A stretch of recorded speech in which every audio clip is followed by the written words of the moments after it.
అసెంబ్లీలో 0 అవరు ప్రశ్నోత్తరాల సమయం. ఈ రెండిట్ల సందర్భంలో మంత్రులు అక్కడ సిద్ధంగా ఉండాలి. ఆ సంబంధిత మంత్రులు అక్కడే ఉండాలి. ఒకవేళ ఆ సంబంధిత మంత్రులు ఏదన్నా ఇంపార్టెన్స్ ఉండి బయటికి వెళ్ళే పరిస్థితి అయితే వేరే మంత్రి అక్కడ ఉండాలా. నోట్ చేసుకోవాలా సభ్యులు అడిగిన ప్రశ్నలు. వాటికి సమాధానం వాళ్ళకి ప్రత్యేకంగా అందేటట్టు చూడాలి. లేదా అక్కడే ఆ శాఖ మంత్రి అయితే కనుక అక్కడికక్కడే సమాధానం చెప్పాల్సి ఉంటుంది. అలాగే పరిష్కరించాల్సిన ఇష్యూస్ ఉంటే 0 అవర్లో ప్రస్తావించినప్పుడు వెంటనే దానికి సంబంధించి ఒక ఆన్సర్ చెప్పాలి.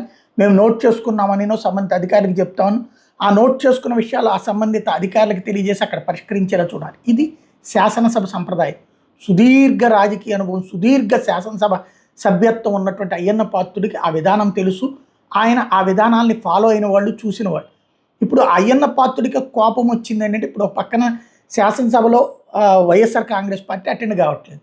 ఇటు ప్రభుత్వం చాలా నిర్లక్ష్యంగా ఉంది. మంత్రులు ఎవరు పట్టించుకోవట్లేదు. సభ ఏదో తమది అని భావించట్లేదు. తాజాగా అసెంబ్లీలో క్వశ్చన్స్ అసలు ఎవరు నోట్ చేస్తున్నారు? క్వశ్చన్స్ మంత్రులు నోట్ చేస్తున్నారా, అధికారులు నోట్ చేస్తున్నారా?